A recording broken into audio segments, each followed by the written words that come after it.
Each time I want to thank the Left Forum, the Judson Memorial Church that you're sitting in, and Democracy at Work, that's the group that basically produces these things, for making this evening possible, for bringing the people out, for doing the publicity that needs to be done, and so on. Shane, if you could get a few more chairs, I think it would help. Thank you. I also want to ask the viewing audience. We produce a video. That's what Brian in the back of the room is doing with his camera. We produce a video, and we usually post it within 24 to 48 hours, whereupon it is viewed all over the world. We get emails literally from every corner of the planet that view these things every month. So I want to say a word to the folks that are watching this through the internet. Everybody that you see in this room very kindly paid $10 to come here this evening to help defray the costs of doing all of this. Those of you that watch this on video, we do not charge for that. You can watch it as people do without paying. But we would really appreciate if you would do what the folks in this room have done. Go to our website, rdwolff.com or democracyatwork.info. Those are the two websites we maintain. And give us the $10 that you would be paying if you were sitting here, and that you avoid by watching on the video, but we have the same costs. In fact, we have more costs to produce and disseminate that video than we do to produce and disseminate the experience here this evening. So this is an appeal for funding from those of you that watch this around the world, I'm flattered to say, every month. Last thing. Over the years, I've produced essays. I write 1 or 2 or 3 a month in a variety of places. Truth Out, which is a service I think most of you know, carries a lot of my stuff. Today, if you go to Al Jazeera America, which is a major TV operation in this country, they have a website, and they invited me to do an op-ed, which appeared actually this morning, and you can find it on the Al Jazeera website. I've gathered together a lot of the essays I've done over the last 3 or 4 years into an e-book that we produced, and that is available. Any of you that are interested in getting it, it's normally $10, but with this card, which you can get before you leave, you can get it for $8. And it's very nice because you go on the internet, you follow the directions here, you use the code that's here, and you literally get the book instantaneously sent to you via email. So if any of you are interested, please pick up one of these cards before you go. Okay, so let's then jump into the way we usually do this, a number of shorter items at the beginning, and then the major topics for tonight. In the past several months, I have liked to open, and I'm going to do it again tonight, with a statistic, an economic statistic, that goes to make the point that there is no economic recovery, or to be more accurate, that the economic recovery that's going on in the United States, if there is such a thing, is very limited, very uneven, and only affects a very small number of people. Whereas a very large number of people are living through economic times that are getting hard. We're going to talk about that later this evening, and that have not, in fact, recovered from what's been going on in the last 5 or 6 years at all. So here's the latest statistic that speaks to that. It's a statistic about the percentage of American children living in poverty in this country. And this week, earlier this week on the 21st, something called the Annie E. Casey Foundation. It's a very famous foundation. It's probably the best single source of statistics about children in the United States. It's quite a few years old. They've been gathering statistics. Everybody who does work in the condition of children uses their work. And they issued a report earlier this week, and the basic statistic I just want to present to you is the following. In 2008, the year that the crisis we're still in begins, the number of children living in poverty was 18%. 18%. That's almost 1 in 5 kids is living in a condition of poverty. This uses the government statistics of what poverty means, which means you are very poor, because it's not much of a standard to begin with, and if you don't make it to that standard, you're in trouble. In 2013, the last statistic year that they could count, the percentage went up from 18% to 22%. In other words, not only are we not recovered in the sense of being back to where things were in 2008, we are significantly worse. That is, the number of young people living in poverty. Every study ever done shows that the more children live in poverty, the more their economic, personal, mental, and every other problem a person can have is that much worse if your childhood is spent in poverty. So what you're doing is not only making the lives of those children worse, but you're basically setting up a damaging situation that is going to last for decades in terms of the costs to the society, the ramifications for those people personally, their families, their communities. No recovery, the opposite of recovery, deterioration in the percentage of children living in poverty. Next item. This is one that comes up often, and I was very happy to come across, through some research others were doing, an answer. Here's the issue, and it came to a head in the state of Florida this last week. The governor of Florida made a comparison between Florida and Greece, and he was making this comparison in order to justify cuts in the budget. He's a conservative, of course, that he was contemplating, cutting the number of people working for the government because they were cutting the amount of services that the government would provide people, and therefore they could fire public employees. And his argument was, it's clear, as everyone knows, that's almost the words he used, it's clear as everyone knows that the larger the percentage of your workers that work for the government rather than for a private employee, the poorer and the worse your economy is. In other words, it's a constant of conservative ideology that if you have a lot of people working for the government, you're not doing well. You're inefficient, you're poor, your economy's deteriorating, that the real work is what's done in the private sector, and that's simply a fact that everybody knows.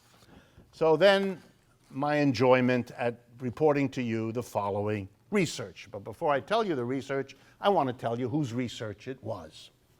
The name of the man who did this work is Richard Posner, P-O-S-N-E-R. I don't know if any of you know who this man is.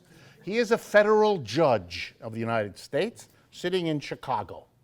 He is also a lecturer in economics at the University of Chicago, which is one of the most conservative economics departments in the country.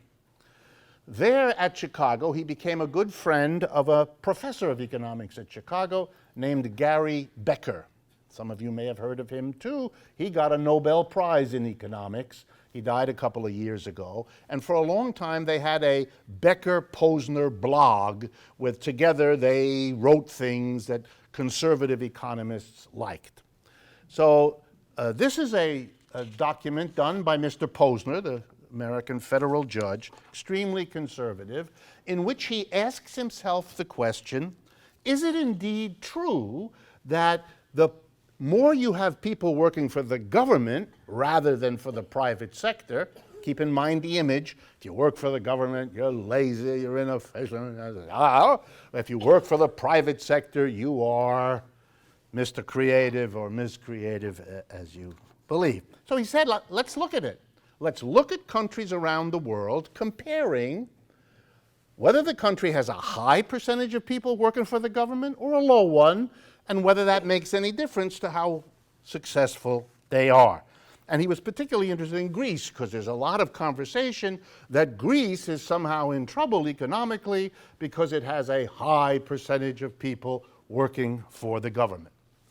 Now, to be fair, which I often try not to be, but to be fair to these conservatives, like Mr. Posner, I'm impressed that he did the research and he didn't shy away from telling us in his blog what he found.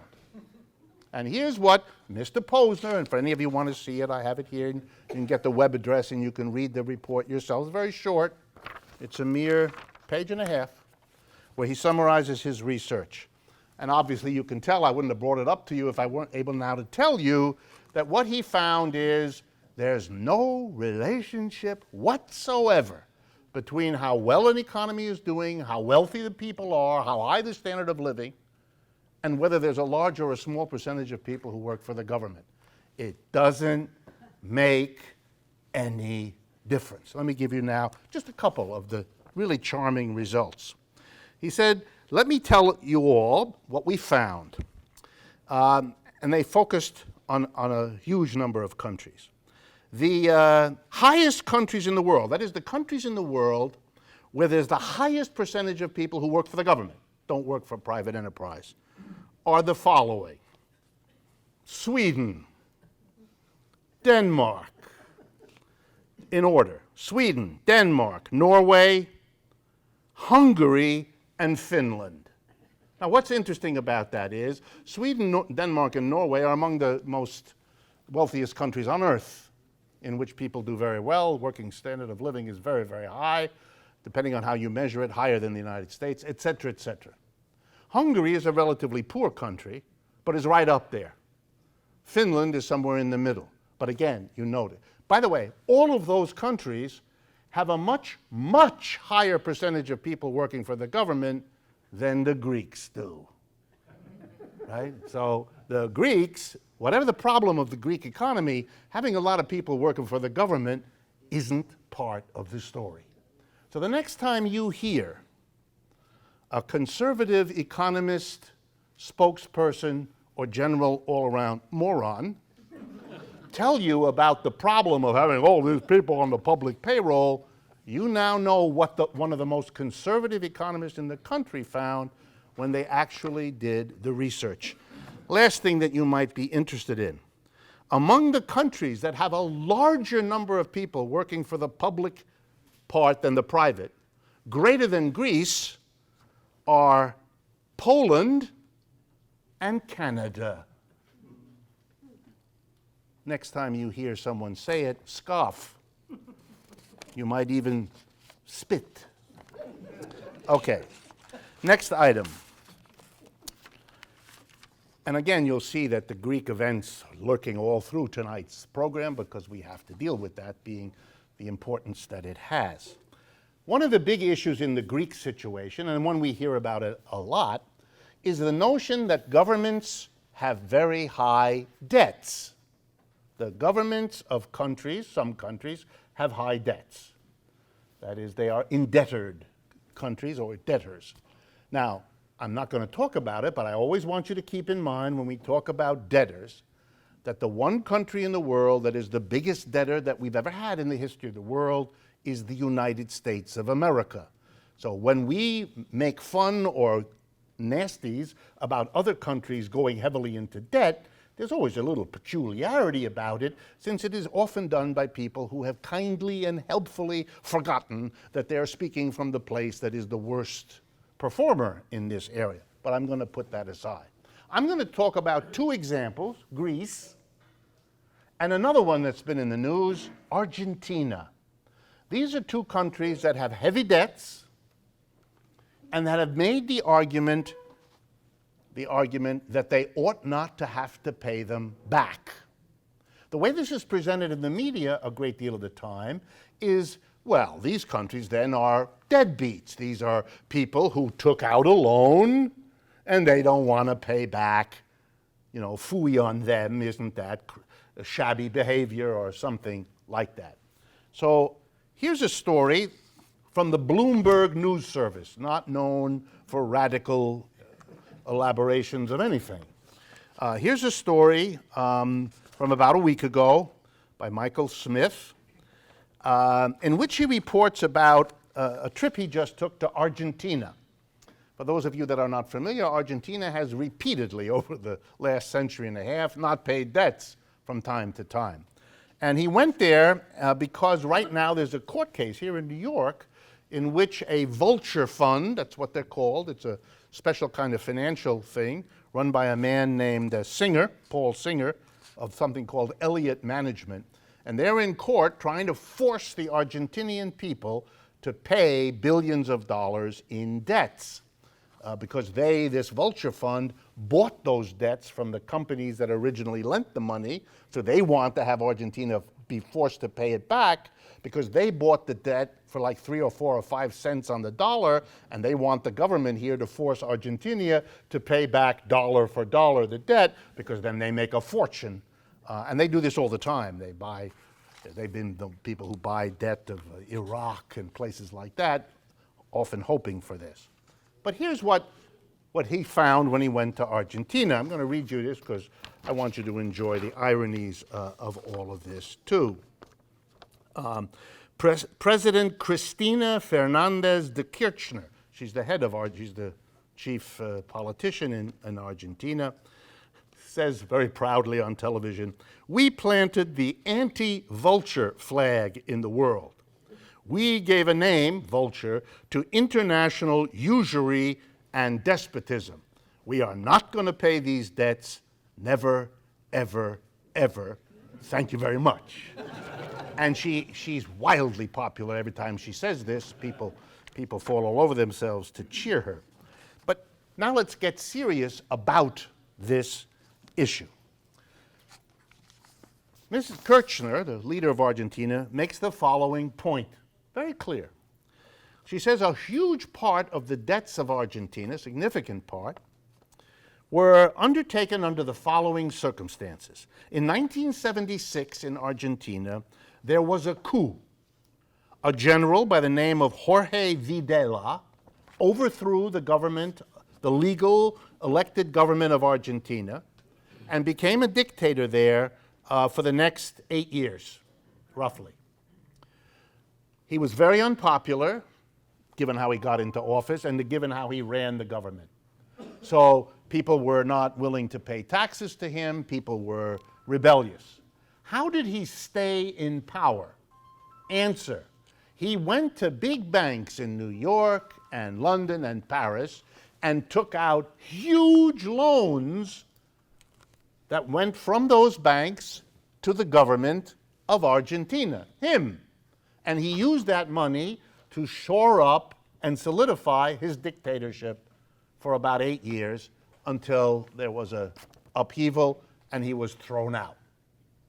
Question, says Ms. Kirchner in Argentina, why should the people of Argentina who were oppressed by this government, which took over through military force against all democratic rules, why should the people who suffered a dictatorship now be required 10, 20, and 30 years later to spend money to pay off the creditors of the big banks in New York and Europe who funded the dictatorship? Her answer is, we oughtn't to. Her argument, this is now my language, but it's her basic argument is, hey, if you're a bank in New York and you lend billions of dollars to a dictator who just took over, which they knew, okay, you've made a loan. That loan contains a risk, which is if the people throw out the crook who you're lending to, you're not going to get paid back. So you've got to take that into account. If you still want to make the loan, you got to take the risk. If you don't want the risk, don't make the loan. What the banks want, they want it both ways. They want to make the loan because it's profitable, and they don't want any risk. They don't care what happens, whatever the situation was, they bear no responsibility, they have no risk, no loss to take. If what happened in Argentina is what happened, they threw the dictator out, and now the people don't want to pay the debt that was incurred without their approval, without their agreement by an illegal government, etc., etc. Greece is basically a very similar story. There it wasn't a coup d'etat, although there was that in the 1970s in Greece. It was rather that the series of Greek governments, as part of Europe, were prohibited by the laws of the European Union from borrowing more than a certain amount of money. That was part of what all the countries that joined the Union agreed to. The Greeks, however, wanted to borrow more money, the Greek government, so they worked out a deal. And when they ran up against the limit, they called upon a very important banking group called Goldman Sachs here in New York, who sent a team, 2001 this was, sent a team to Greece who figured out a financial gimmick that would allow the Greek government to borrow money that didn't appear on the records of what they were officially owing. So on those records, it looked like they hadn't crossed the line, but in fact they had. Goldman Sachs got an enormous fee for this useful help to the Greek government. So the Greek people are now saying, hey, none of this should have happened. The Greek government shouldn't have borrowed that money. It should have stayed within the rules. If it doesn't stay within the rules and it uses an international banker, then we don't have to pay. And if there are banks that lend to Greece who feel that they were hoodwinked, then they should seek relief from Goldman Sachs, which devised the mechanism that they claim fooled them, but not the Greek people, who had nothing to do with any of this. So they don't want to pay. That was part of the struggles between the Greeks and the Europeans that we're going to talk about a little bit later today that have been in the news so much over recent months. This question of debt. So the first point is, debts are a risk that a lender takes. And if the lender doesn't want to worry about the risk, that's fine, make the loan. But if the risk pans out that you lent to a dictator hated by his people, and that the people he oppressed as a dictator don't now want to pay the cost of lending to the guy who then used that money to oppress them, which isn't too hard to understand, then maybe you've got to take a loss, Mr. Bank. Or maybe the other might work. Maybe banks, if they were required to be taking this risk, might not lend so quickly to a crooked government. They might, in fact, have in their heads, whoa, we may not get paid. This is a shady government. This government came to power by force and violence, not by any procedure that's democratic, and it's therefore risky. Wow, that might make, gee, let's think about it. That might make illegal coups d'etats less likely to happen because you can't finance them with debts that foreign bankers will enable you to take because they're so confident that even if you're long gone as the overthrown dictator, they can stick it to the mass of people who have to pay it back. Put yourself in the position of Argentinians and Greeks. Do you want to have to lose out thousands of dollars of your income each year to pay the taxes that are then used to pay off these debts when they were used to finance a dictatorship who killed your uncle? That doesn't work real well. And to pretend that this is all a debt that ought to be paid by the people who borrowed is an attempt to abstract from what actually happened into some little story that allows you to be angry at the people who don't pay rather than to be angry at the people who are engaged in making loans like this in the first place, which they shouldn't do, or if they do it, they got to live with the risk. A second part of this story before we go on to the next. Why are politicians always, and they always are, borrowing money? Why are they borrowing money? Right?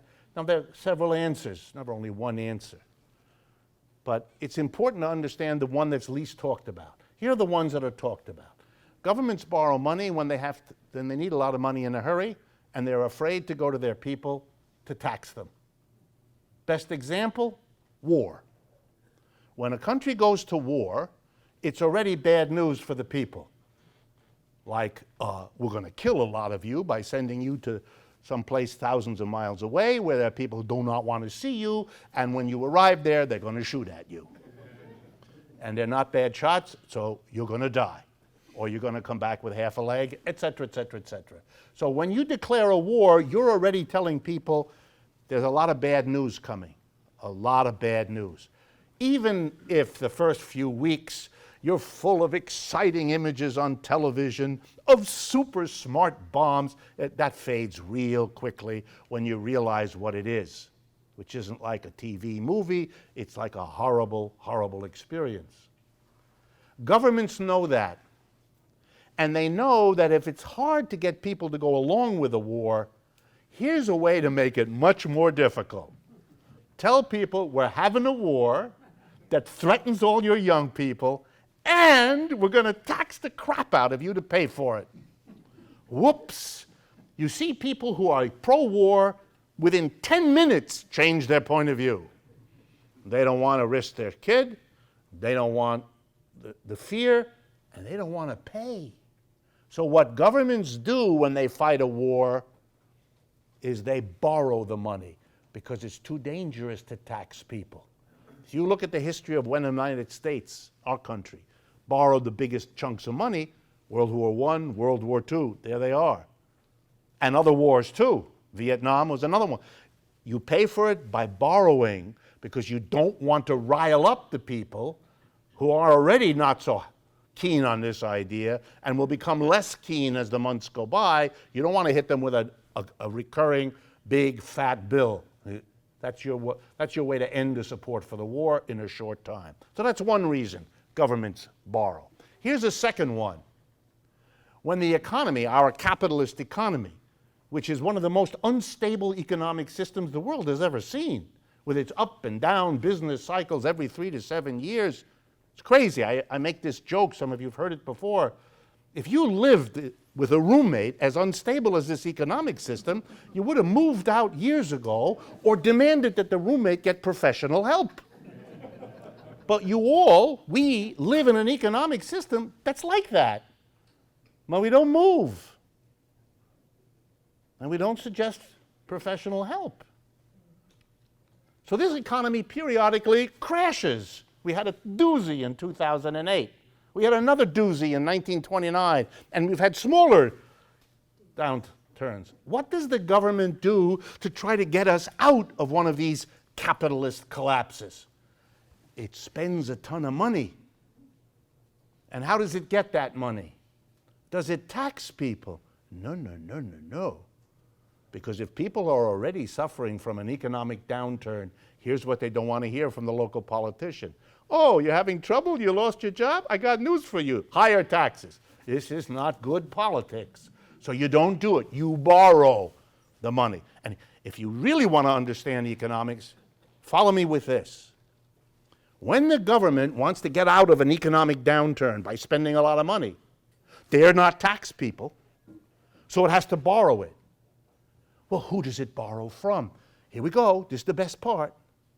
It's all the businesses who cause the economic downturn because they don't see a good reason to invest their money. They're holding back. They're not hiring more people. They're laying people off. And they've got a lot of money because they don't pay people anymore. So when the government needs to borrow, get ready, it borrows from the companies. There's nobody else to borrow from. Working people don't have any money. I won't embarrass you by asking how many times an agent of the government has come to your house, knocked on the door and said, "Hi, I'm from the government. We need to borrow some money. Do you have some?" You're all laughing. You never had that experience. That's only for one reason. I'm sorry to tell you this. That's because you're not rich. You don't have much. It's not worth the government's time.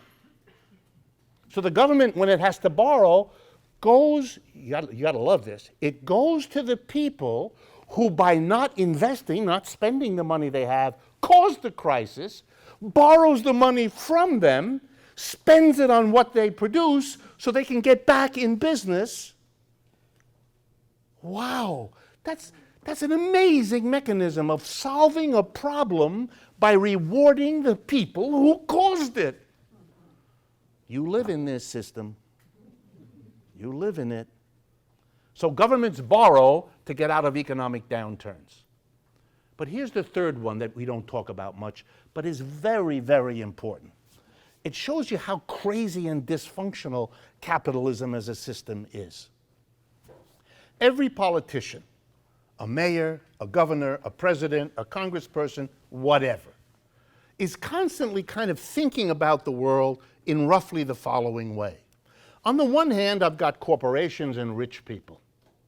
On the other hand, I have, you know, the average person. Corporations and rich people I need to give me the money to run for office. And the mass of people I need is to give me the votes to stay in office. That's what I need. And here's what's interesting for the way we run our politics. I dare not do anything to the corporations and the rich that might make them unwilling or uninterested in giving me the money I need to put my lovely face and that of my charming wife on the television so that you vote for me by imagining I'm your cousin Harry. So I need their money. So here's what I got to do. I can't offend them. So I can't tax them because it offends them. And if I tax them, they're going to give their money to some other jerk who promises not to tax them. And then I'm out. And the jerk gets in. Unless he makes the same mistake I do, then they get another jerk. There seems an endless supply. Okay? Now comes the mass of people. They're not so different. The mass of people, he needs the votes. But the mass of people don't want to pay taxes either. So he can't really tax them because then they won't vote for him. Instead of voting for the regular guy, they'll go vote for something weird. You know, like, I don't know, Bernie Sanders. So you can't do that. That puts the politician in an impossible situation. The people want him to do things, run the schools, fix the roads, make sure the fire engines come on time. And the businesses want them to do all the things that businesses need. So the businesses and the rich people on the one hand and the mass of people, they want the government to do a lot, but they don't want to pay any taxes. You can't do that. You can't produce all these services that everybody wants if they don't give you the money. Wait a minute, you can. There is a way to give the services to the rich and the corporations on the one hand and to the mass of people on the other without taxing either of them. How do you do that? You borrow the money. That's how you do that. And every politician learns it, usually in the first 6-7 seconds of their lives. If it takes them longer than that, then we make them president. And other people explain it to them. So that's what politicians do. And it works beautifully because you borrow, like you're the mayor. So you borrow a lot of money so you can deliver services. Look what I'm doing, swimming pools, and I'm fixing the roads, and even when it snows, I have snow plows out. Isn't it remarkable? Meanwhile, you don't tax anybody. You go to the rich people and you say to them, look, I could have taxed you. I can't tax the mass of people. They don't have any money. I could have taxed you, but I'm not. I'm your friend. All I want you to do is lend me the money. And from your point of view, isn't it nicer? Rather than me taking it, taxes, end of story, I'm borrowing it from you. You get it all back, plus I pay you interest. So the rich people say, yeah, it's much better than being taxed. Here, we'll lend it to you. And the politician borrows and borrows. He's so successful doing this that he'll probably not be a mayor much longer. He'll graduate and be a senator. So by the time the money has to be paid back, it's not his problem. He's gone on to the next. His problem is that the jerk before him at the higher office has left him this mess too, which he's very angry about and criticizes his predecessor for doing this bad thing, which he just did. Okay? So we get over-indebted. But this is not because somebody's greedy, or, I mean, there are greedy people for sure, and it's not because this is a condition that afflicts this system. This is a systemic problem. This is a lunatic way to solve your problems, this crazy arrangement. And that's why everybody's in debt. Not only that, the banks love this because they are the ones who arrange all these debts. They're the ones who make them work out. They get the fees, they get the action, the commission for making all this happen. You know, if the United States government, instead of borrowing all the money, taxed corporations and the rich, that's the end of the story. There's no debt. There's no deficit. You get the money and you fix the roads and you run the schools the banks don't get anything out of it because there's no financier. You just get the taxes out of them. Then the government can do all the things it wants, and it has no deficit and it has no debt. There's no problem here. The reason we do that is because corporations and the rich like it that way. It's good for them, and it's not good for you. And that's why it happens. And you live with it, and you pay for it. But there's no necessity for it. It's crazy. It's really nutty as a way of organizing anything. And it brings country after country, city after city, into impossible situations. Detroit is a disaster zone. Baltimore is a disaster. You know what they all have? Huge debts that 50 years of politicians accumulated. By the way, are those worse politicians than run any other city? No. The New York Times will write an article about the terrible mistakes made by Mayor so-and-so or Governor this and that. Stop. Detroit isn't unique. Detroit is one of thousands of cities that can't pay their bills, that have borrowed because they've worked this system out, and the political system that does this keeps on going, and we write stories for one another about this bad politician or that bad politician, because we like to imagine it's a particular problem which you can solve by getting rid of John and putting Mary in John's place. But Mary will end up doing what John does. How do we know that? Because it's been going on 100 years. How much more evidence do we need? Okay. Last short item before we jump. I wanted to take a few minutes, it's unusual for me, but I'm going to do it, to talk about the Pope. I don't normally talk about popes. I'm not into religion. Please don't take this in any negative way. I feel it the same about all religions. So I don't mean to pick on the Pope, but I'm becoming a fan. I'm becoming a fan of the new Pope, Pope Francis, because of what he's saying.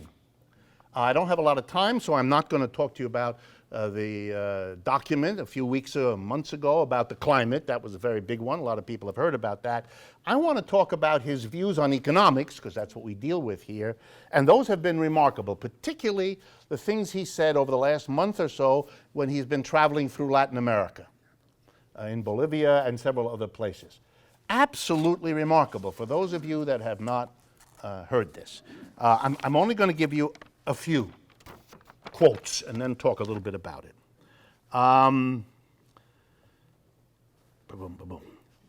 There has to be, said the Pope, quote, a structural change to a global economy, the one we have. There has to be a structural change to a global economy that runs counter to the plan of Jesus. Whoa. You all got that? The system in place, the global economy we have, which some people, not a lot, but some, call capitalism, our system, quote, runs counter to the plan of Jesus. Whoa. And this is the head of a church with 700 million, or whatever the number is, people around the world.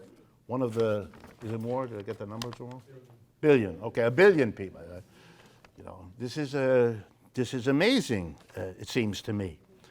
As has been pointed out by a very interesting writer on this subject named Christopher Hale, that some of you may encounter. He writes for Time magazine, among others. He writes about the Catholic Church a lot, and is himself a part of the Catholic Church. As Hale says, the Pope in Bolivia and elsewhere is calling for a new social revolution from below. The change has to come, and it's going to be the poor and the downtrodden who make it happen. And then when he says that, he says it repeatedly, he ends with the following sentence. I want you to, he's speaking in Bolivia to 200,000 people. I want you to know that I and my church are with you. Whoa. The Catholic Church has something called social teaching. It's quite old. It's been around a long time. And one of the ideas that other popes have spoken about is the dignity of labor. They make statements about the dignity of labor. Pope Francis basically said we have to go beyond that. That a Christian, he's getting larger now, it's not just the Catholics, Christians have to be committed to the following, that every person has enough to eat, has a proper home to live in, and has a job. Let me do that again. Every person, if you're a Christian, and he says, by the way, it's a commandment. It's not something that Christians ought to do. It's a commandment. It's what God wants you to do, is to produce an economy that guarantees a job for everyone. And if you don't do that, you are not consistent with the Christian church, with the Christian religion. We haven't had a pope talk like that for a long time. And you're going to hear about this more and more, because he's really just begun in recent months to talk quite like this, and to do it repeatedly, and to do it with growing intensity. So that's going to ramify. And one of the places you're going to see something really remarkable is in 2 months, the Pope is coming to the United States and will address a joint session of the United States Congress, invited there by Catholic Republicans who have in the last 3 weeks begun among themselves and openly in their blogs to ask themselves the question, have we made a terrible mistake? And that includes Mr. John, I don't know how to pronounce the poor man. He had to go through high school with that name, can you imagine? But in any case, so that's why it became Boehner, even though that's not what it is, and so forth and so on. I won't go into that, although you really should enjoy it. The most enjoyment you'll get out of that man, no matter what happens. But you might get an interesting scene when the Pope shakes hands with these Republicans, whether they're Catholic or not, and then tells them either something toned down because he knows who he's talking to, or maybe he'll choose not to tone it down, and that will be a remarkable moment. And I wouldn't want to miss that if I were you, but it is remarkable that a pope is talking like that. And so if I may be allowed a comment, which I just do as an economic analyst, not as a religious person at all, you might want to ask yourself the question. I mean, I certainly don't know the motives, neither of Pope Francis nor of the church, behind what they're doing. But I could guess, as an outsider who doesn't know, that if I were the Roman Catholic Church, I'm not, in case you hadn't realized that already, but if I were the Roman Catholic Church, I would recognize that it hasn't been real good for us over recent decades. People are becoming more secular, people are losing interest in religious things altogether, but in the Catholic Church in particular. Then we've had now, I don't know how many years of the priest's abuse of children and all of that you all know about. It's not been a good time. How might the church, if it were interested, I don't know if it is, but if the church were interested in recouping some of the prestige and reputation it once had, you might be seeing a church realizing that the way to get back into what it once had as a sense of people's admiration, people's feeling of solidarity with the church, that they have to do something to offset what has happened recently. And the way to do that is to look around the world and to see that things are falling apart, that the gap between rich and poor is becoming extremely severe, country after country after country, that no one is speaking for the mass of the poor people in many places. And why? One of the reasons is this is the United States, because the United States has set itself the task for 50 years of finding every secular revolutionary movement and squashing it wherever they can. Okay, but there's consequences. If you remove the political movements, the socialists, the communists, all of that, country by country, then you've left for the mass of poor people no way, organized way to express their anger, their resentment, their demand for change. They can't do it secularly, so the frustration is rising. And so it might be very, very smart for the Roman Catholic Church to say, we'll do it. We will be the spokesperson, and we will rebuild our ranks, our strength, our power by articulating something that the growing mass of the people need and want, and nobody else is available to do it. Would be an interesting twist of how human history has evolved, and it would make of what what Pope Francis is saying and doing a very wise strategy from the perspective of that institution. Okay. Let me turn then to all the things that have happened with Greece in Europe, the major topic for tonight that I want to go into because of all that has happened. First, let me recapitulate a little bit so we're all on the same page. For some years now, a couple of decades, Europe has been engaged in a unification effort. That is many years old. It's older than that. It's decades old. And it's basically been understood to be a project that has two key causes. One, that the Europeans, having slaughtered each other at a spectacular rate twice in the 20th century, World War I and II, would like not to do that to each other again. It was awful. They did it twice in a short time. That's more than enough. They don't want that. And unification, they hoped, would be a way to avoid another world war.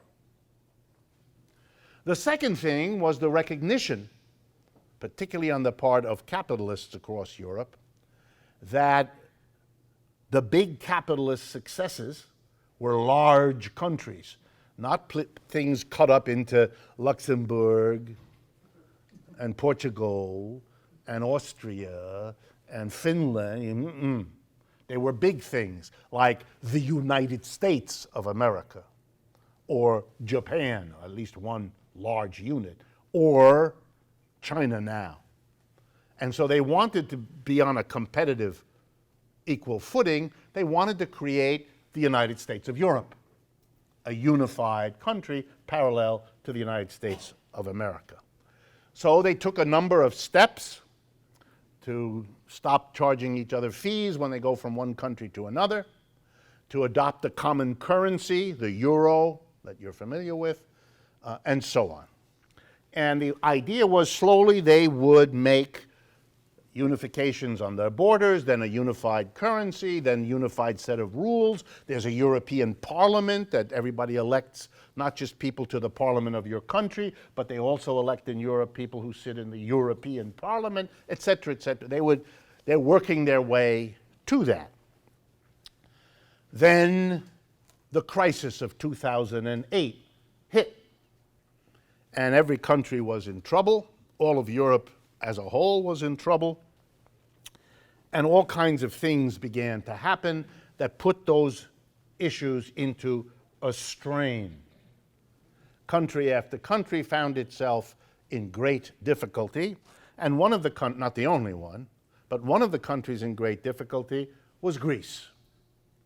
And at a certain point, Greece announced, around 2008, 2009, that it could not pay back the debts that had accumulated. Given what the crisis did to their economy, they didn't have enough production, they didn't generate enough wealth to be able to run their society, and I mean, keep the roads going and the trains going and the schools going on the one hand, and pay back these enormous debts.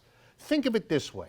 Greece said to Europe, what people with subprime mortgages in the United States said to banks. We can't pay. We can't. And if you're going to throw us out of our house, we'll become an army of homeless people. And then we won't have any money, and then we won't spend anything, and that'll mean other people will lose their jobs because we're not buying, and then it'll be a spiral. So the Greeks did that.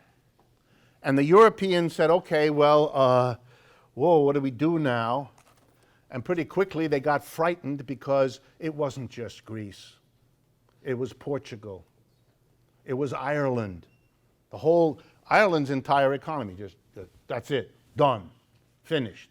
And why? Debts. In that case, it was the Irish banks that undertook debts. They couldn't pay them back. In Spain, the money was lent to local regional banks, and they couldn't pay it back because they in turn lent it out to Spaniards who built houses, and the Spaniards didn't keep their jobs, so they couldn't make the payment on the house, so the local bank couldn't get repaid its mortgage, so it couldn't pay back their debt. Boom. In some cases, it was private people, like in the United States, who couldn't pay their debts.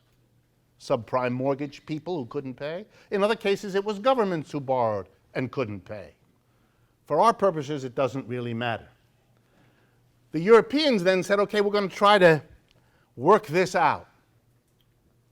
And we're going to lend money to governments in Greece, banks and governments in Spain, governments in Ireland. We're going to try to do all of this. But it was very large. But they did a lot.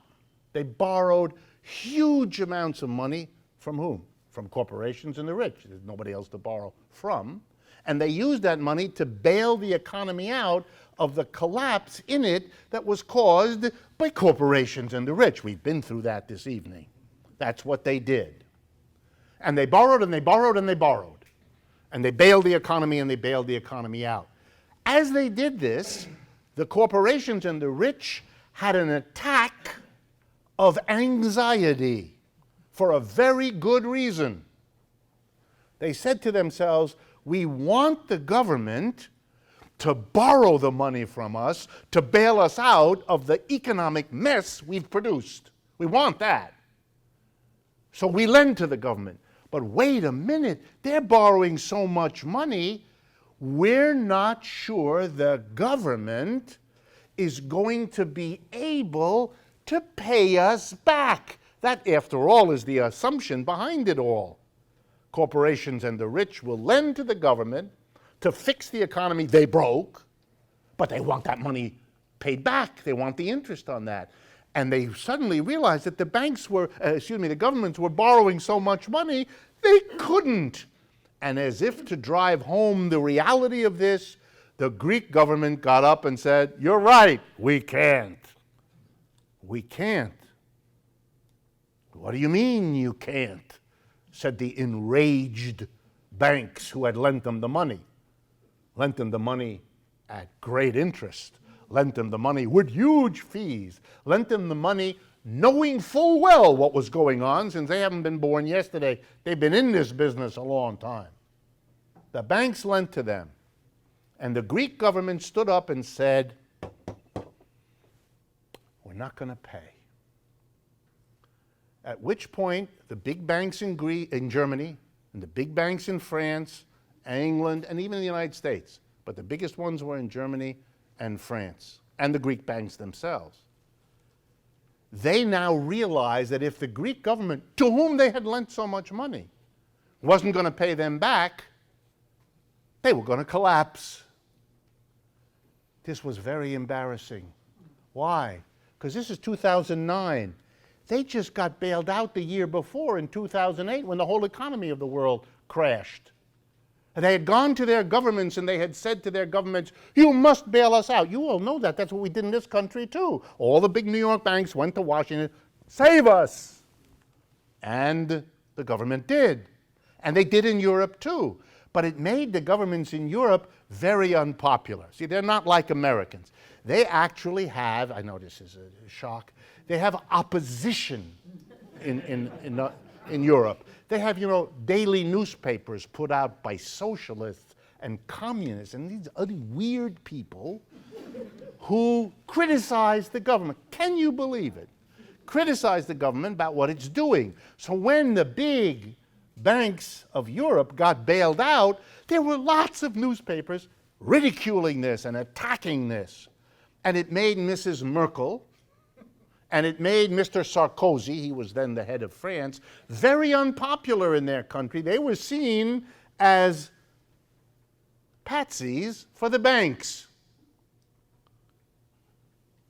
And now, if the Greeks didn't pay, the banks, here we go, would have to get bailed out again. And they had a meeting. They went to Sarkozy and they went to Merkel and said, we got terrible news for you. You think your political career was hurt when you bailed us out the first time?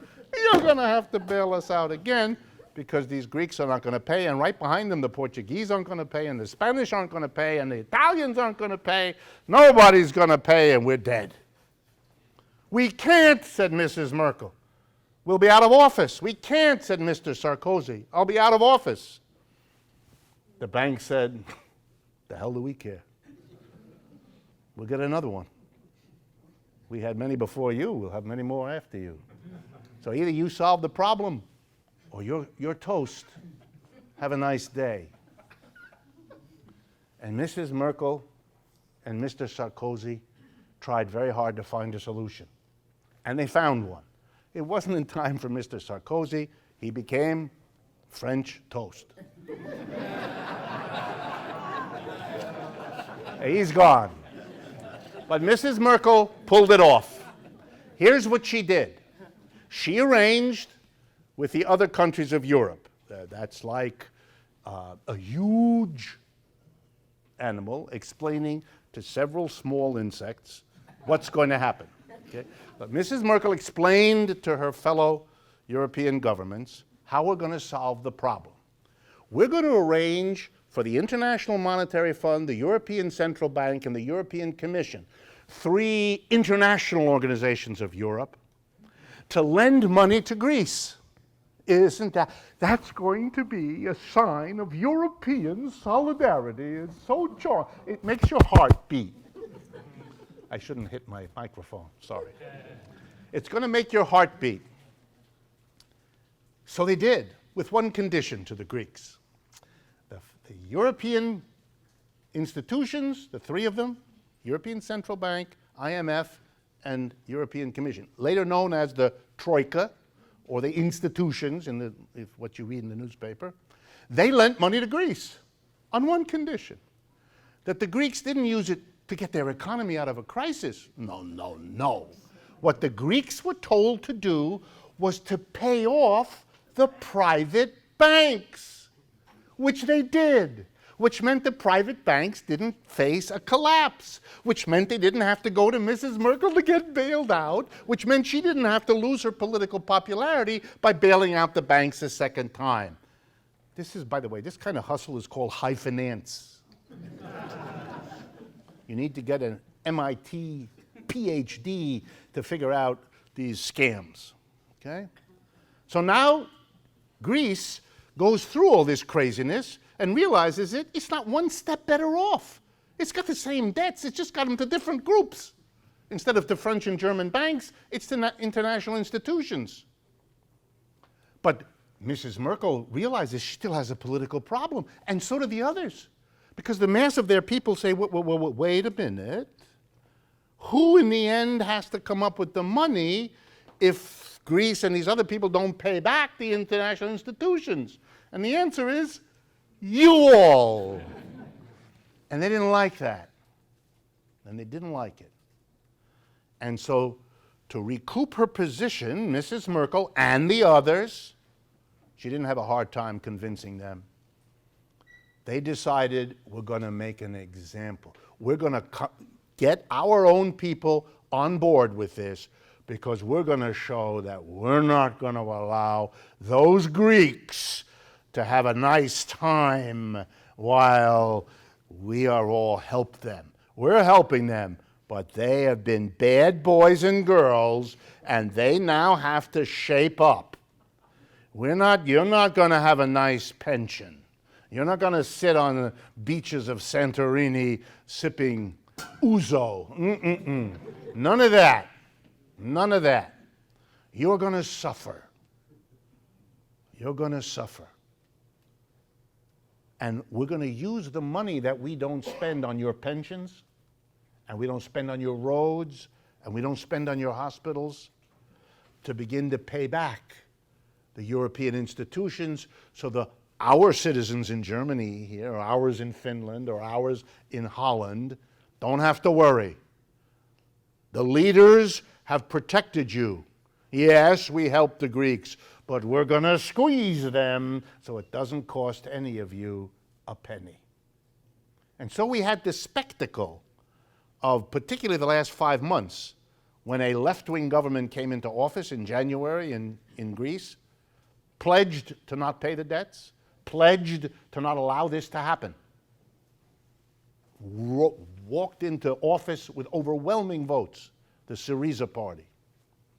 And we watched over the last 5 months as the Europeans said to the Greeks, we don't care who you elect, we don't care what the democratic will of your people is, we don't care if the majority of you don't want this, this, and this, you're going to do what you're told.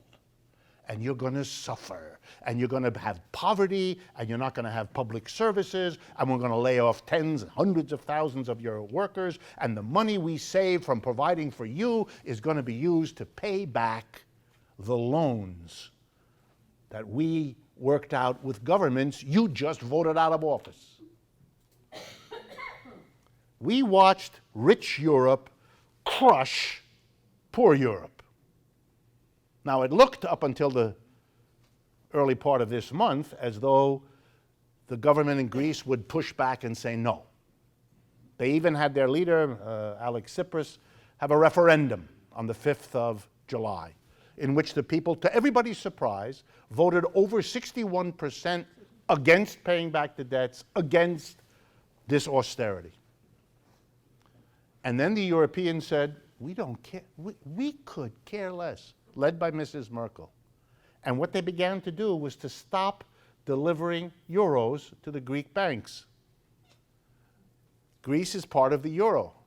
Greece's money is the euro. Greece had to control the money supply as people were taking money out of the country, fearful of what was going to happen. So money was leaving Greece very quickly. They put a control on it.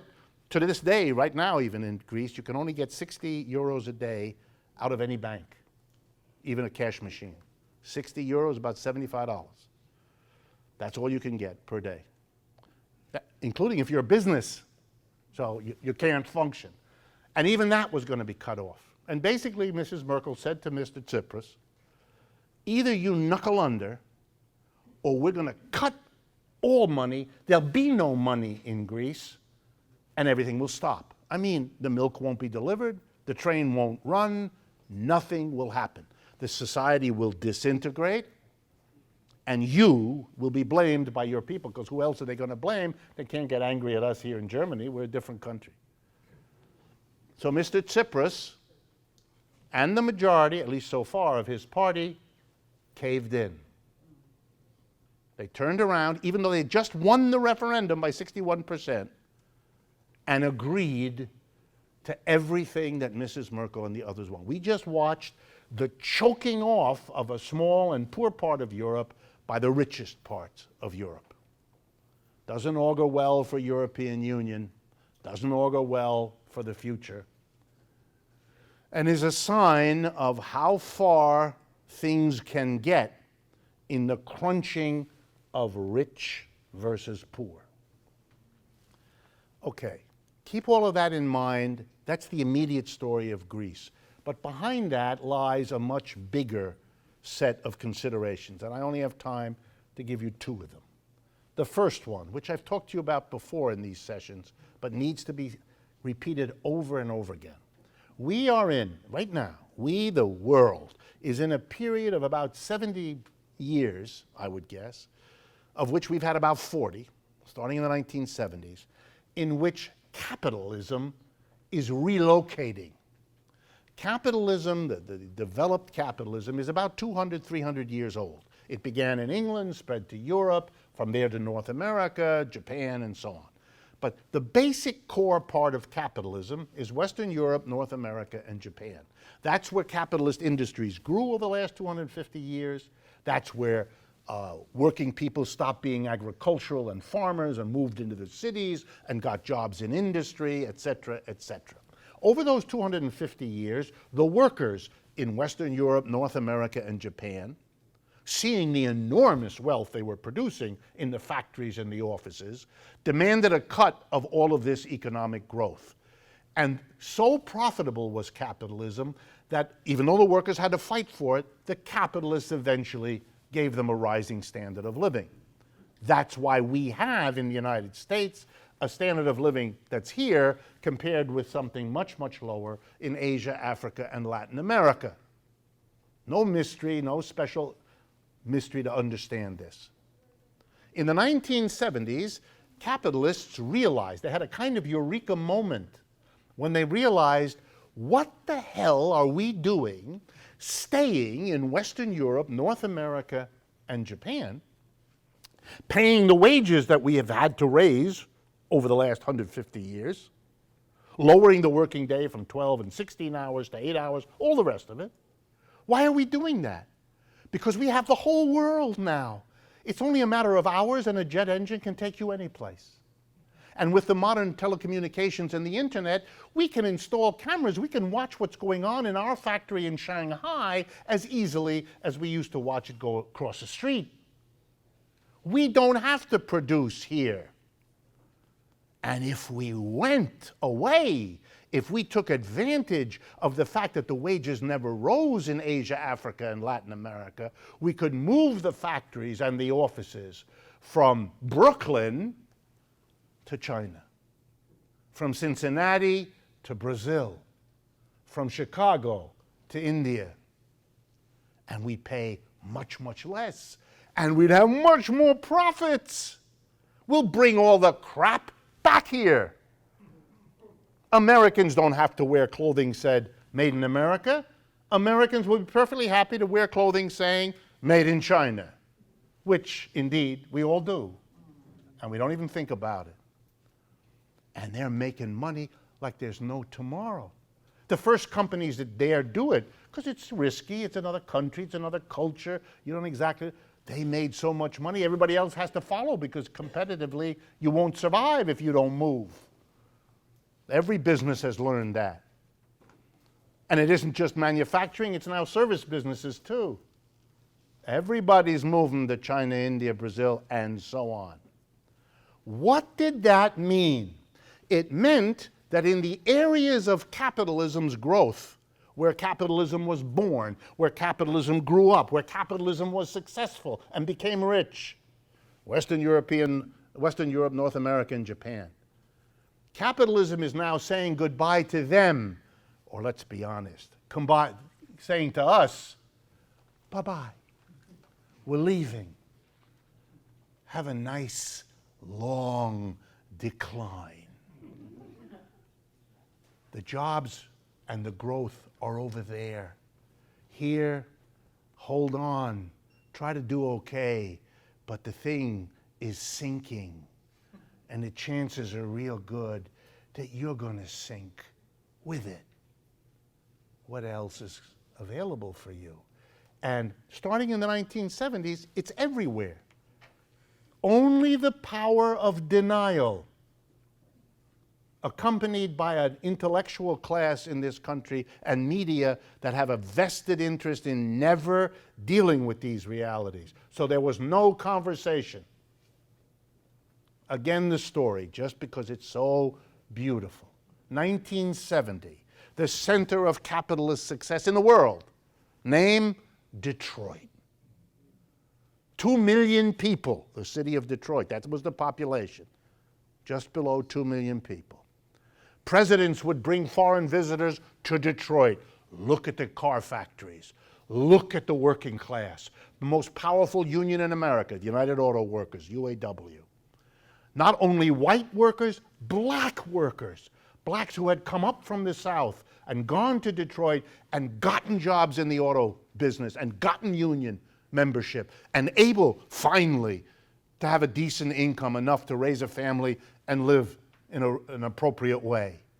You could actually point to black and white working people living in Detroit and getting along pretty well.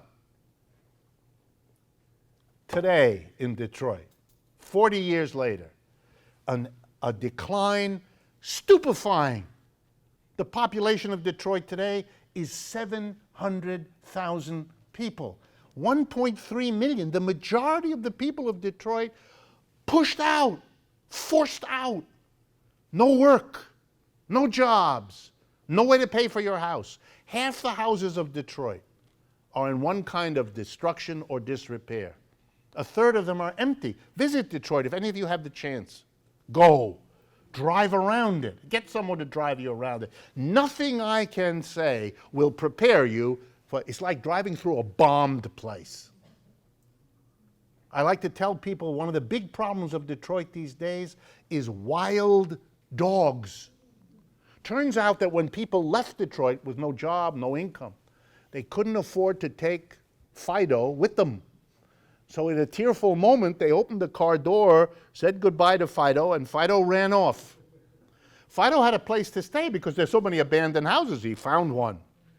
And there Fido and Fidette did what comes natural, and so they produced lots of dogs who have a place to stay, except they're hungry. So they've taken to eating children, which is a problem because since it's a city that has nobody living there hardly anymore, and nobody therefore paying taxes, the city has no money, so it laid off the dog wardens, the people who collect the strays. So the dogs did what they do, they produced dogs, and nobody bothered the dogs. So now, you couldn't make this up. A once thriving capitalist metropolis is struggling with wild dogs. This has happened over 40 years, 1970 to the present. Mayor after mayor saw it, lived it, said he would do something about it. Governor after governor of Michigan saw it, lived it, said he would do something. President after What? That's the future of this country. You're looking at it. Go to Baltimore, you'll see how far advanced it is. Go to Camden, New Jersey, and you'll see Detroit all over again. And on and on and on and on. Wow. Wow. As you plunge a working class into long-term decline, that's what we're all experiencing. Our wages are going nowhere. The benefits associated with our jobs are being taken away. The security of our work is being taken away. I mean, you may escape it a little bit better than the next person on either side of you, but what's happening to everybody is the same. This is the first generation in American student life to graduate with levels of debt that are absurd, that half of the young people can't possibly pay. What's going on here? You're being ripped off on a national scale. That is very hard to pull off. The great danger to the capitalists is that something will happen here in the United States or in Europe or in Japan in which a working class says, hey, whoa, stop. No more of this. You're not leaving when you feel like it. No. That's over. You know why Detroit collapsed. 3 companies, Ford, General Motors, and Chrysler, made a decision they can make more money going someplace else. That's it. The board of directors of each of those, about 12 to 15 people. So that's 40 people, roughly, in a room. They made the decision that destroyed the lives of 2 million. That's how this country works. And everybody leaves, this is what's left behind. How do you manage that? And by the way, the same thing is happening in Europe. That's why the unemployment in Europe is 13% right now, other than in Germany. Outside of Germany, 13%. Inside Germany, 5%, 4%. If I had time, maybe next time I'll explain why Germany's different. But for the moment, Europe is in the same box. So is Japan. the conditions are very bad.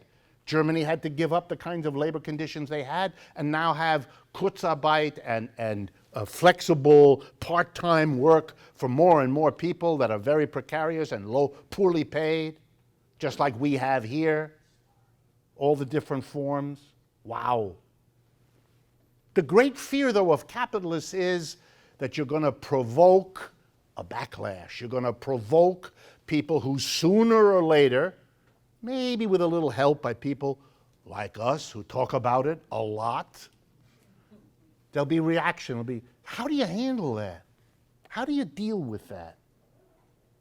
And we have a way, and the Europeans have the same way. And I want to make sure I get this part across.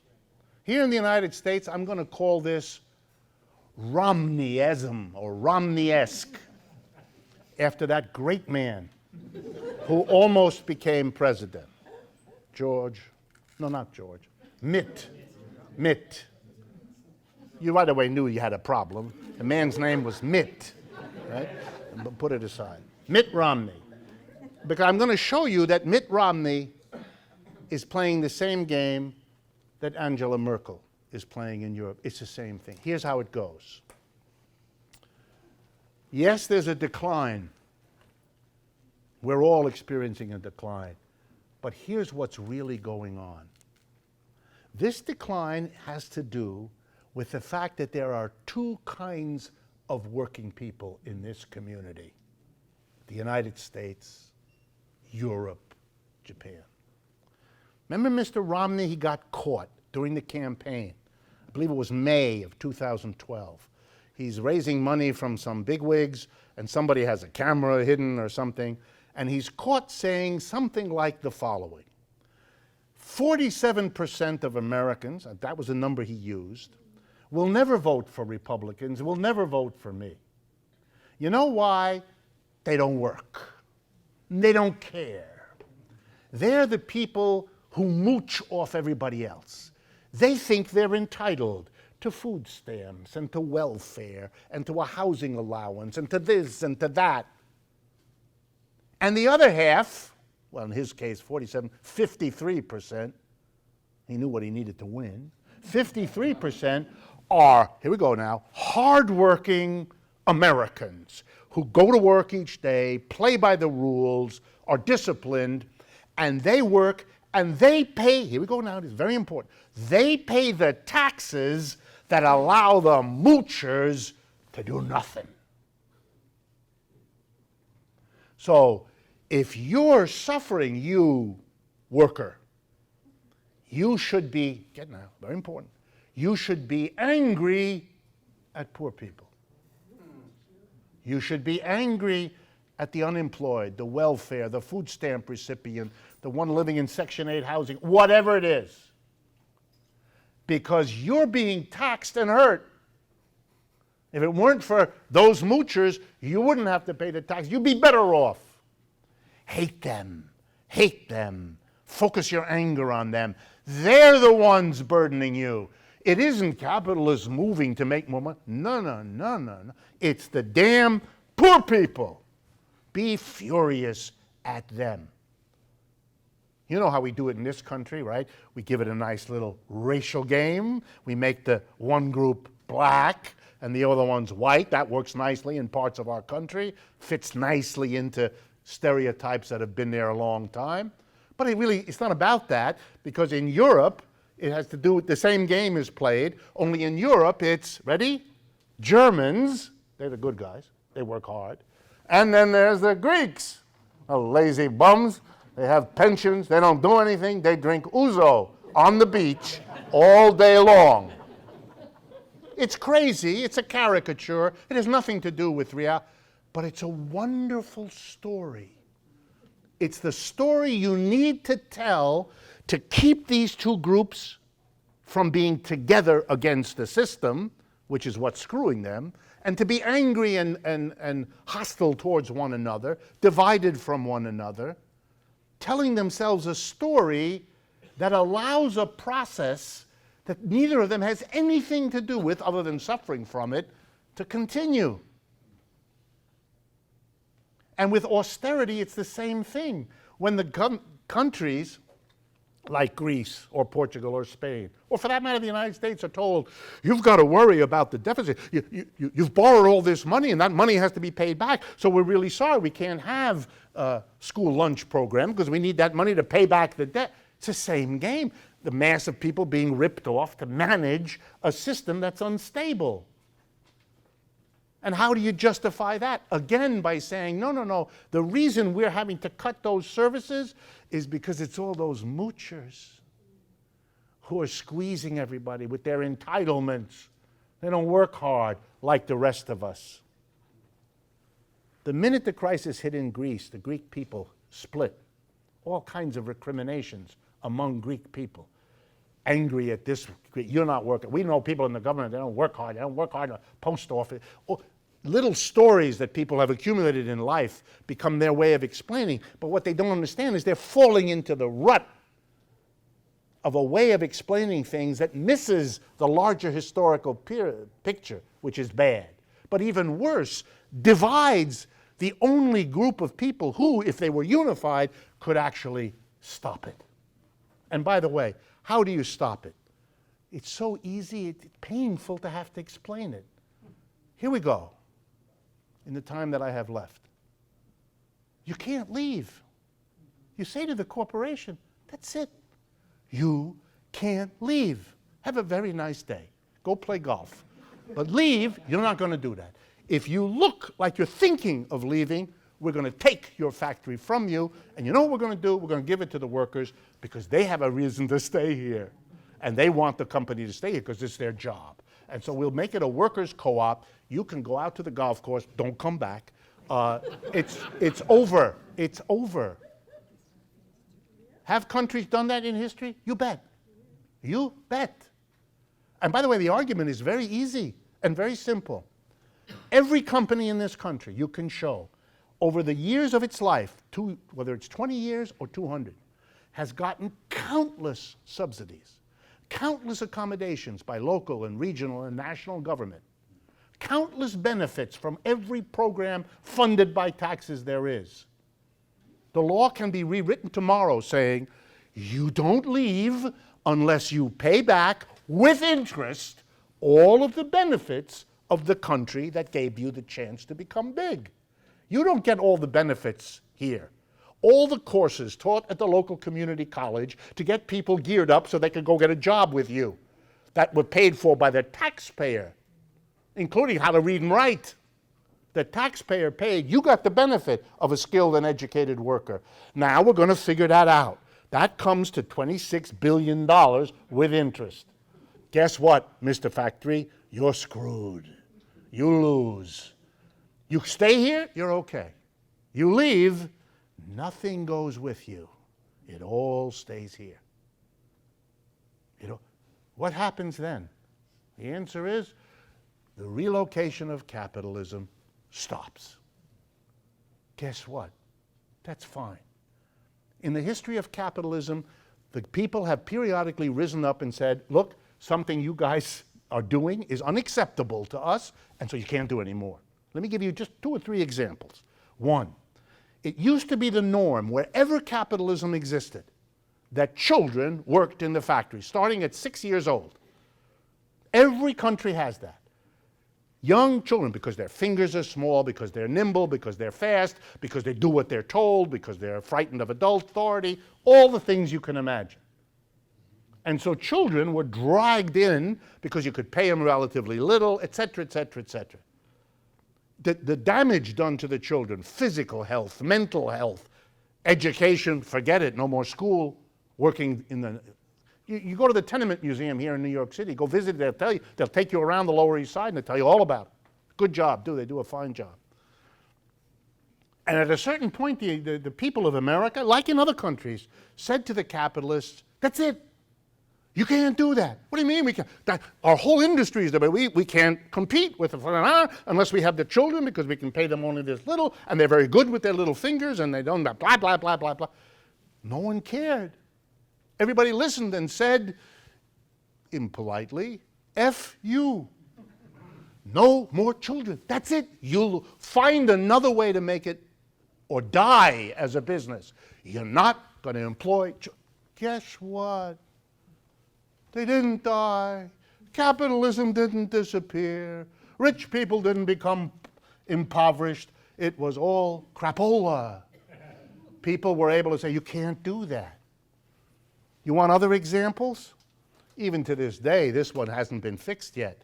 But it used to be that an awful lot of employers simply assumed that if you were an employer, likely male, and if you had employees, likely female, you were entitled to, and I won't go into it because you all know what I'm talking about. And at a certain point, people said, nah, can't do that. But we've always done it. You know, who cares? You can't do it. You can't do it. Here's another one. We always took this horrible chemical and poured it into the toilet. Yeah, but that messes up the water and we're all, you can't do that. Yeah, but what are we going to do? Who cares? You either find a proper, acceptable way to dispose of it, or we're closing you down. Have a nice day. Go to the golf course. Don't come back. All we're saying is, okay, if it's important not to have pollution, if it's important not to have child labor, if it's important not to have sexual harassment on the job, et cetera, et cetera, et cetera, then it's important not to have our jobs disappear and go to another part of the world because it makes profits for a tiny number of our people. It's the same logic. And because I'm interested in workers' co-op, I like the last part of this. If the companies want to go, say to them, you know something? Go. Go to China, go to India, go to Brazil, go wherever you want. Good luck, raise some money and start a business there. But your machines and your factory, that stays here. And the workers who are staying here, who you are forsaking, these workers, we're going to turn this business over to them. Wow. Think of it. We'd stop the loss of jobs, that's good. We'd say goodbye to the capitalist, that's even better. And we'd substitute worker co-ops. That's called a trifecta. Everybody wins. This is wonderful. And if the Chinese and the Indians and the Brazilians want to make an experiment with capitalism, despite what we've learned about it, let them. It's up to them to decide whether they want that system or not, especially given what it's done here. And that allows me to close by talking about that third topic. A number of you have asked me, how could worker co-ops get going? How could they get the money? I just gave you one. Stop the exodus of jobs. Give those workplaces to the workers who aren't going to move them because they're the workers. They don't want to move to China. That's not what their cousin is. That's not where their language is. They're not going there. They're not going to do that. That's when you get rid of capitalism, you don't have capitalism's problems. But there are other ways, and by the way, they're easy. One of them, just to tantalize you a little bit, one of them is called eminent domain. It's an interesting legal principle that exists in the United States, so we don't have to pass new laws, we don't have to have a big campaign, it's already on the books. Every city and town and every government of the states has what's called the power of eminent domain. Here's what it means. The government has the right to go to any property owner and say to that property owner, the community as a whole needs your property, so you must sell it.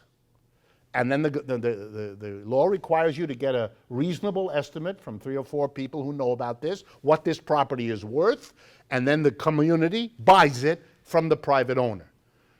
So you get paid, but you don't have any freedom. It's not your property to not sell. You don't have the freedom to say, I'm not selling. That's out. Eminent domain means that the community can take. By the way, that's a lot of how urban renewal or economic development happens. The city comes in, takes a piece of land, forces the owner to sell it, then knocks down the building and puts up a school or puts up whatever it is the community needs. Okay, here we go. Ready? The community needs worker co-ops as an important part of our economy. So the government is going to go to, let's see, this company. Here, you got a nice company. You had a nice company. We're about to buy it. We're going to pay you what it's worth, and then we're going to convert it into a worker co-op. The government can do that. How could the government pay for that? I have a thought. You tax all large corporations, and the size of the tax is determined by the number of them leaving the country at any given time. If a lot of them leave, the tax goes up. If fewer of them leave, the tax goes down. This allows us to have all the companies squeezing those companies who are thinking of leaving because they don't want them to leave because everybody will pay a tax. And what are the money from the tax used for? You got it, to start worker co-ops, to replace the companies that leave. In this room, give me 3 days, we'll come up with 25 ways to finance a transition from a capitalist to a worker co-op. The techniques of doing it, the mechanism, that's not the problem. There's only one problem. Just like the problem with capitalists leaving this country. There's only one problem. Either we have the political unity and clarity and force to make this happen, or we don't. To figure out how to do it is to misunderstand what the problem is. I can assure you, I can assemble in 20 minutes all the economists and lawyers and accountants you need, and a lot more than that, and they will take care of all the technical problems once you, as Americans, or for that matter, you as Europeans, have got the political clarity in your minds that you're not going to allow this to continue. You're not going to allow more Detroits. You're not going to allow a whole new generation of people who don't go to college because they can't afford the debts. You're not going to have your standard of living eaten away step by step by step. You're not going to do it. At some point, if that happens, then all bets are off, and the whole history of this country and of Western Europe will change. If you don't do it, let me leave you with this somber awareness. If there isn't, then we're going to continue in the same direction we've been going now. And you all know, if you've been paying any attention, that that's not a good place to be headed. Last point. In Greece, despite the fact that the people were united, the government caved in. The lesson from that is that the European power were prepared to be much more savage than the Greeks understood. They were prepared to drive that country down and to destroy the people there. Greece is now experiencing a massive exodus, emigration of young Greeks who can't get any work, have no prospect of work, who are leaving. And in the end, that's a collapse of the society. That's the young people with the educations and the energy and all the rest. They're leaving. It's a verdict on a society. The Germans didn't care. The fact that the overwhelming majority doesn't want this to go on, they didn't care. The people who run European society, the Germans, the Dutch, the others. And it's not the Germans, it's the big businesses in those countries. Average Germans have nothing to do with it. They're determined, and they were prepared to go much further than the genteel Syriza leftists imagined would confront them. And that's why I told you the story about Romney and Mrs. Merkel. When you're willing to do that to other people, it's because you've come to hate them. You've come to see them as evil, burdensome leeches on you, that you have the right, with righteous indignation, to refuse to capitulate to them. German workers were given, particularly the newspaper Das Bild in Germany, were given over and over again images of Greeks who didn't work, who had pensions when they were 11 years old, et cetera, et cetera, et cetera, and were told, you don't have to support this.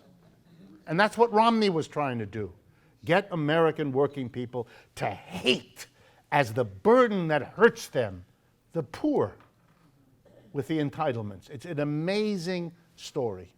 And I think it's a really important, because one of the costs of a capitalism in decline that doesn't have a pushback movement from the left, one of the costs of that is that it then takes these fascistic, horrible, socially divisive tendencies. Look, there's something going on in this notice of the good people and the bad ones. that is also connected to police people shooting folks in the back as they're running away, to the kinds of explosions of irrational anger that we're getting more and more of. This is a society that is ripping itself apart and has no way to handle it other than these crazy stories that come from a Romney or a Merkel or any of the others trying to manage, in the end, the movement of capitalism to another part of the world, saying to this part of the world, we're done with you. We're going to another part of the world. Over the next 200 years, we're going to do to them what we used to do to you. For those of you who don't know, wages have been declining or stagnant in the United States and Western Europe for decades. Wages in China have been rising. That's the end. They are having the situation we once had. And that means we're having what they had. And that's something that no politician, perhaps excepting Bernie Sanders, I hope, is willing to talk about, let alone confront. We've taken longer than I should. Thank you very, very much, and I hope I see you in August.